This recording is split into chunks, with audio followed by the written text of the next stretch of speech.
مکمل کیا۔ اب آگے یہاں سے سورہ والتین شروع ہو رہا ہے۔ سورۃ والتین مکیۃ او مدنیۃ 8 آیات۔ بسم اللہ الرحمن الرحیم۔ اب یہاں پر دیکھیں سورہ والتین مکیہ ہے، بعض لوگوں نے کہا کہ مکی نہیں، یہ مدنی سورہ ہے، لیکن مناسب یہی ہے کہ یہ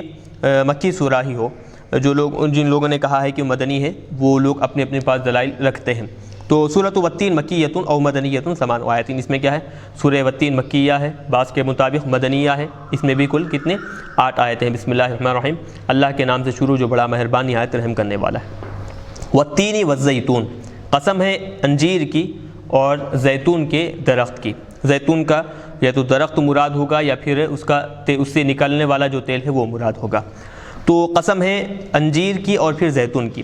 المأکولین، دونوں بھی کیا ہے، کھائی جانے والی چیز ہے، انجیر بھی اور زیتون بھی کھائے جانے والی چیز ہے، یہ ایک بات ہے۔ تو اب یہاں پر 2 تفسیریں صاحب جلالین بیان کر رہے ہیں کہ والتین اور والزیتون سے کیا مراد ہے۔ ایک تو یہ کہ انجیر جو کھائی جاتی ہے وہ چیز مراد ہے، زیتون وہ جو درخت ہے جس سے تیل نکال کر اس کو استعمال کیا جاتا ہے کھانے میں، وہ مراد ہے، ایک یہ تفسیر۔ دوسری تفسیر بتا رہے ہیں کہ والتین والزیتون سے مراد تین اور زیتون یہاں پر انجیر اور درخت کے معنی میں نہیں ہے، بلکہ یہ دراصل ملک شام کے پاس 2 پہاڑوں کے نام ہیں۔ تین اور زیتون نام کے 2 پہاڑ ہیں، ان دونوں پہاڑوں پر یہ 2 پھل اگا کرتے تھے۔ تین اور زیتون ملک شام کی طرف دراصل 2 پہاڑوں کے نام ہیں، ان دونوں پہاڑوں پر یہ 2 درخت کیا ہے اگا کرتے تھے خاص طور پر۔ دوسری تفسیر صاحب جلال بتا رہے ہیں کہ او جبلین بالشام ینبتان المأکولین، جو کیا کرتے تھے، دونوں پہاڑوں پر یہ 2 درخت کیا ہے اگا کرتے تھے۔ تو بہرحال دونوں بھی تفسیریں مراد ہو سکتے ہیں۔ تو لیکن یاد رکھیں کہ قرآن پاک میں جب اللہ تبارک و تعالیٰ کسی چیز کی قسم کھاتا ہے تو وہ چیز اہمیت والی ہوتی ہے، بہت زیادہ فائدہ مند وہ چیز ہوتی ہے۔ تو والتین والزیتون، تین یعنی انجیر کی جب اللہ تبارک و تعالیٰ نے قسم کھائی ہے تو وہ کوئی معمولی شے نہیں ہے، بلکہ اس کے بہت زیادہ فوائد ہیں، اور تبھی تو اللہ تبارک و تعالیٰ نے اس کی قسم کھائی ہے۔ طبی اعتبار سے بھی دیکھیں تو اطباء بھی کہتے ہیں کہ 3 انجیر کے بہت زیادہ فوائد ہیں، ہر اعتبار سے انجیر کیا ہے، فائدہ مند ہے، اور ہر اعتبار سے مفید وہ سمجھ میں آتا ہے۔ زیتون کا تیل بھی ویسے ہی معاملہ ہے۔ تو وطور سینین، یہ 2 قسمیں ہوئی، ایک تو والتین والزیتون، اور تیسری قسم وطور سینین۔ طور سینین یعنی الجبل الذی کلم اللہ تعالی موسیٰ علیہ السلام علیہ، کہ وہ پہاڑ کہ جس پر اللہ تبارک و تعالیٰ نے موسیٰ علیہ السلام سے بات کی، شرف کلام عطا فرمایا تھا، اور اس کو طور سینین کہا جاتا ہے۔ طور سینین وہی جبل طور جو بہت زیادہ مشہور ہے، اس کو ہی طور سینین کے نام سے یاد کرتے ہیں۔ تو اس کے مختلف نام، ایک تو طور سینین ہے، طور سینا ہے، طور سینا ہے، تو ایسے مختلف نام بتائے گئے ہیں۔ تو ایک نام یہاں پر بھی طور سینین سے ظاہر کیا جا رہا ہے۔ سینین کی اصل کیا معنی ہے، صاحب جلال اس کی وضاحت کر رہے ہیں کہ ومعنی سینین المبارک، اس کے ایک معنی تو یہ ہو سکتے ہیں کہ برکت والا۔ اصل تو پہاڑ کا نام طور ہے، اس کی صفت سینین لگائے تو برکت والا طور کا پہاڑ، یہ معنی ہوں گے۔ ایک تو المبارک لیں گے، یا نہیں تو دوسرے معنی لیں گے تو اچھا، الحسن، خوبصورت، اچھا۔ خوبصورت کیوں؟ کیونکہ اس پہاڑ پر بالاشجار المثمرہ، بہت زیادہ پھلدار درخت تھے، تو پھلدار درختوں کی وجہ سے وہ کیا ہے، وہ علاقہ بہت زیادہ خوبصورت نظر آتا تھا، تو اس اعتبار سے بھی اس کو کیا ہے، سینین کہا جانا یہ مناسب ہے۔ تو بہرحال طور ایک تو یہ لفظ ہے، اسم ہے اصل، سینین اس کی صفت ہے، اور ویسے ہی طور سینا کہو یا پھر طور سینا کہو، اصل لفظ ہے، اصل نام طور ہے، باقی کی جو ہے اس کی صفتیں سمجھی جائیں گی۔ تو مراد یہاں پر وہی پہاڑ ہے کہ جس پر اللہ تبارک و تعالیٰ نے حضرت موسیٰ علیہ السلام سے بات کی تھی۔ وَهَذَا الْبَلَدِ الْأَمِينَ، اور پھر قسم ہے اس امین یعنی امن والے شہر کی قسم۔ امن والا شہر یعنی مکہ تھا، مکہ مراد ہے یہاں پر۔ تو اس اعتبار سے جن لوگوں نے سورہ 3 کو مکیہ میں شامل کیا ہے، وہ لوگ اس آیت سے استدلال کرتے ہیں کہ مکے میں قسم کھائی گئی ہے، شہر مکہ کی قسم کھائی گئی ہے، تو ظاہر سی بات ہے کہ یہ سورہ مکے میں نازل ہوا ہوگا، تبھی تو اسی کی قسم کھائی جا رہی ہے۔ لِأَمْنِ النَّاسِ فِيهَا، کیونکہ اس میں لوگ کیا ہے، بالکل مأمون ہیں، محفوظ ہیں، اس میں کسی قسم کی قتل و غارت گیری نہیں ہوتی، اور کسی پر ظلم و زیادتی نہیں ہوتی، کسی کا قتل نہیں کیا جاتا۔ ان سارے اعتبارات سے کیا ہے، وہ شہر مکہ کو امن کا مقام قرار دیا گیا ہے۔ اور یہ جو امن ہے شہر مکہ میں، جو امن ہے اسلام آنے کے بعد نہیں بلکہ اسلام سے پہلے دور جاہلیت میں بھی یہ امن وہاں پر اس علاقے میں پایا جاتا تھا، کیونکہ دراصل وہ جو دعا تھی حضرت ابراہیم علیہ السلام نے جو دعا کی تھی شہر مکہ کے بارے میں، اور حضرت اسماعیل علیہ السلام بھی اس دعا میں شامل تھے، تو اس دعا کی برکت سے اللہ تبارک و تعالی حضور پاک علیہ السلام سے پہلے ہی اس علاقے کو، اس حصے کو کیا ہے امن والا حصہ بنا دیا تھا۔ تو دور جاہلیت میں بھی معاملہ یہ ہوتا کہ کوئی بھی بھیڑیا یا پھر شکاری جانور کسی جانور کا جب شکار کرنا ہوتا، اس کو بھگا کر جب حدود حرم کے علاقے میں لاتا، تو وہ حدود حرم کے علاقے میں جانور داخل ہوتے ہی وہ شکاری جانور اس حصے کو، اس جانور کو چھوڑ کر واپس چلا جاتا، لیکن حدود حرم میں ہرگز کسی جانور کا شکار نہیں کرتا۔ یہ اس زمانے کی بات ہے جب ابھی اسلام آقا علیہ السلام کے ذریعے سے ظاہر نہیں ہوا۔ دور جاہلیت میں بھی یہ معاملہ اللہ تبارک و تعالیٰ نے امن کا رکھا تھا، اور حضور پاک علیہ السلام جب دنیا میں تشریف لائے تو یہ معاملہ بالکل واضح طور پر ظاہر بھی ہوا اور احکامات میں مزید اور اضافہ کیا گیا۔ تو اس کی طرف اشارہ کر رہے ہیں صاحب جلالین کہ فیہا جاہلیتاً و اسلاماً، دور جاہلیت میں بھی یہ امن تھا اور دور اسلام میں بھی امن باقی ہے۔ تو بہرحال اب دیکھیں یہاں پر 5 چیزوں کی قسم کھائے گی، ایک انجیر، دوسرے زیتون اور طور سینا، اور تیسرا دیکھیں ھذا البلد الامین، شہر مکہ۔ ہاں 4 چیزوں کی قسم کھائی گئی ہے، تو 4 چیزوں بھی اہمیت والی چیزیں ہیں، ان کی قسم کھا کر اب اللہ تبارک و تعالیٰ جواب قسم ذکر کر رہے ہیں، وہ یہ لقد خلقنا الانسان فی احسن تقویم، تحقیق کیے ہم نے انسان کو، یعنی انسان سے مراد خاص انسان نہیں بلکہ سارے کے سارے انسانوں کو ہم ایک اچھے سانچے میں، اچھی شکل و صورت کے ساتھ، اعتدال والی شکل و صورت میں ہم نے انسان کو پیدا کیا ہے۔ تعدیل لصورتہ، یعنی اس کی صورت میں بالکل، شکل میں، صورت میں، اس کے اعضاء میں بالکل برابری ہم نے رکھی ہے۔ ایسا نہیں بنایا کہ ایک آنکھ بالکل چھوٹی، ایک آنکھ بالکل بڑی، ایک ہاتھ بالکل چھوٹا، ایک ہاتھ بالکل بڑا، ایک پیر چھوٹا، ایک پیر بڑا، ہم نے ایسا نہیں بنایا، بلکہ اس کی تخلیق میں، اس کی پیدائش میں ہم نے پورے اعتدال کو برقرار رکھا اور پوری برابری کے ساتھ، حسن اور پھر خوبصورتی کے ساتھ ہم نے انسان کو پیدا فرمایا ہے۔ ثم رددناہ اسفل سافلین، پھر ان انسانوں میں سے، اب دیکھیں کہ ایک تو پہلے پورے انسانوں کا تذکرہ ہوا، پورے انسانوں کے تذکرے کے بعد اب یہاں پر خاص طور پر فی بعض افرادہ کہہ کر بتا رہے ہیں کہ پورے کی پورے انسانوں میں سے ہم بعض افراد کو کیا ہے بڑھاپے کی عمر کو لوٹا دیتے ہیں، یعنی بڑھاپے کی عمر تک ہم ان کو پہنچا دیتے ہیں، یہ معنی ہوگا۔ تو ثم رددناہ، پھر ہم نے اس کو یعنی انسان کو، تو انسان سے پورے انسان مراد نہیں بلکہ صاحب جلال بتا رہے ہیں کہ فی بعض افرادہ، انسانوں میں کے بعض افراد کو ہم نے کیا کیا، لوٹا دیا، اسفل سافلین۔ اسفل اصل کہتے ہیں کم درجے کے، کم طاقتور لوگوں کو، کم درجے کے لوگوں کو کہتے ہیں۔ تو یہاں پر مراد کیا ہے، کنایتاً عن الحرم والضعف، بڑھاپا، کمزوری سے یہاں پر کنایہ لیا گیا ہے، مطلب یہ کہ ہم وہ انسان کو پیدا کیے طاقت اور قوت دے کر، لیکن ہم نے کیا کیا، ان انسانوں میں سے بعض کو بڑھاپا عطا کر کر کمزوری کی طرف ہم نے اس کو لوٹایا، یعنی بڑھاپے کی عمر کو ہم نے پہنچا دیا۔ فینقص، ہاں اب دیکھیں یہاں پر آگے جو آنے والی آیت ہے اس کو سمجھنے کے لیے یاد رکھیں، احادیث مبارکہ میں جو بات بتائی گئی ہے کہ ایک آدمی اپنی جوانی کی حالت میں بہت زیادہ عبادتیں کیا کرتا،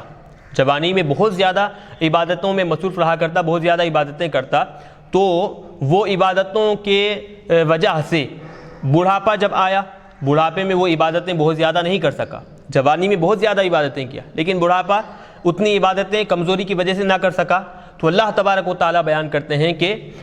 جوانی میں چونکہ بہت ساری عبادتیں کیا ہے، بڑھاپے میں کمزوری اور طاقت نہ ہونے کی وجہ سے وہ عبادت نہیں کر سکتا، تو بڑھاپے میں بھی اللہ تبارک و تعالیٰ اس کو اتنا ہی ثواب عطا کرے گا جتنا ہی جوانی میں عبادت کرنے کی وجہ سے ثواب عطا کرتا تھا۔ اگرچہ عبادتیں کم کیا ہو بڑھاپے میں کمزوری کی وجہ سے، لیکن ثواب اس کو اتنا ہی حاصل ہوگا۔ اب آگے بتا رہے ہیں فَيَنْقُصُ عَمَلَ الْمُؤْمِنِينَ عَنْ زَمَنِ الشَّبَابِ، جوانی کے زمانے میں جتنے اعمال ایمان والا بندہ کرتا تھا، اب بڑھاپے میں کیا ہے اس کے اعمال کم ہو جائیں گے۔ وَيَكُونُ لَهُ أَجْرُهُ لِقَوْلِهِ تَعَالَى، اللہ تبارک و تعالیٰ کے ارشاد سے، اللہ تبارک و تعالیٰ کے حکم سے کیا ہے اس کے لیے بھی اس کو اجر عطا کیا جائے گا، یعنی اعمال کم ہونے کے باوجود بھی اللہ تبارک و تعالیٰ اس کو بدلہ پورا عطا فرمائے گا، ویسے ہی جیسے جوانی میں وہ پوری عبادتیں کیا کرتا تھا۔ إِلَّا الَّذِينَ آمَنُوا وَعَمِلُوا الصَّالِحَاتِ، بے شک مگر جو لوگ ایمان لائے اور اعمال صالحہ کیے، فَلَهُمْ أَجْرٌ غَيْرُ مَمْنُونٍ، تو ان لوگوں کے لیے ایسا اجر ہے جو کبھی ختم ہونے والا نہیں ہے۔ تو غیر ممنون سے مراد وہی بڑھاپے میں جو لوگ کم عمل کریں، جوانی میں بہت سارے اعمال کرتے تھے، نیکیاں کرتے تھے، لیکن کمزوری کی وجہ سے بڑھاپے میں اعمال نہ کر سکیں، تو ان کے لیے بھی کیا ہے، کبھی ختم نہ ہونے والا اجر اللہ تبارک و تعالیٰ نے رکھا ہے۔ وفی الحدیث، اور حدیث پاک میں یہاں پر یہ بات بیان کی جا رہی ہے کہ اذا بلغ المؤمن من الکبر ما یعجزہ عن العمل، کہ جب ایمان والا بندہ بڑھاپے کی اس عمر کو پہنچتا ہے کہ اس میں عمل کرنے سے عاجز آئے، عمل نہیں کر سکتا، طاقت اور قوت اس کے اندر نہیں ہے، ایمان والا بندہ جب عمر کی اس حصے کو پہنچتا ہے کتب لہ ما کان یعمل، جوانی کی حالت میں جو وہ اعمال کیا کرتا تھا، طاقت جب اس کے پاس ہی جتنے اعمال وہ کیا کرتا تھا، اب بھی اس کے نامہ اعمال میں وہ اتنے ہی اور ویسے ہی اعمال لکھے جاتے ہیں۔ فما یکذبک بعد بالدین، اب بتا رہے ہیں کہ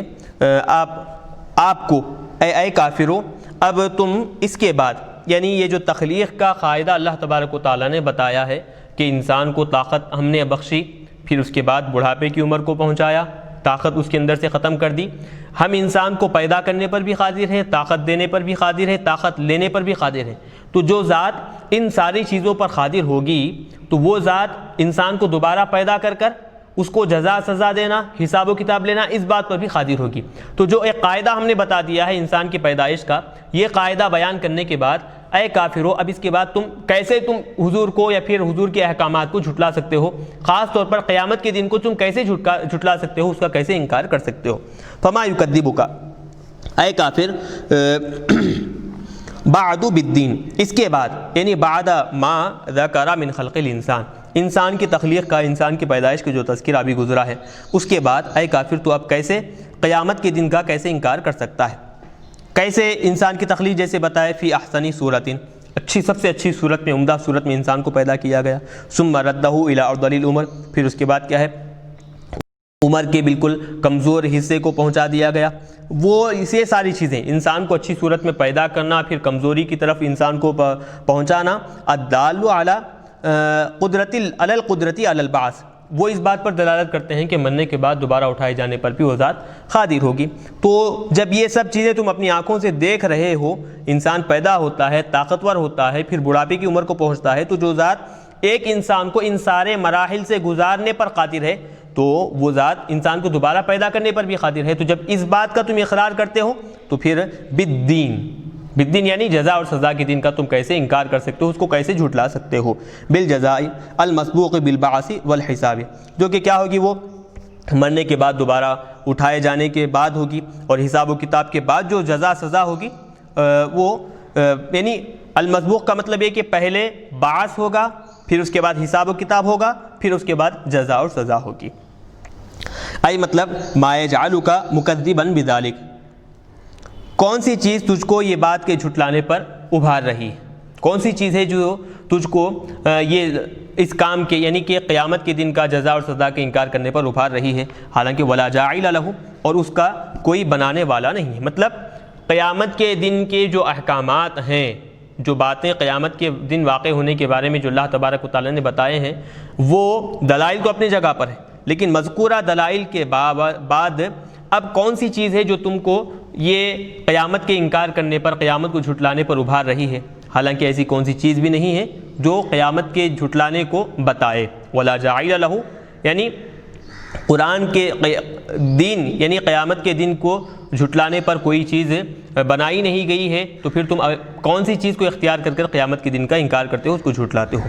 الیس اللہ باحکم الحاکمین، آگے بتا رہے ہیں کہ کیا اللہ تبارک و تعالیٰ احکم الحاکمین نہیں ہے، یعنی کہ فیصلہ کرنے والوں میں سب سے اچھا فیصلہ کرنے والا نہیں ہے؟ یعنی هو اقضى القاضین، مطلب یہ کہ جو فیصلہ کرنے والے جو قاضی ہوتے ہیں، جو منصف ہوا کرتے ہیں، ان سارے لوگوں میں اللہ تبارک و تعالیٰ کی ذات سب سے بلند ہے،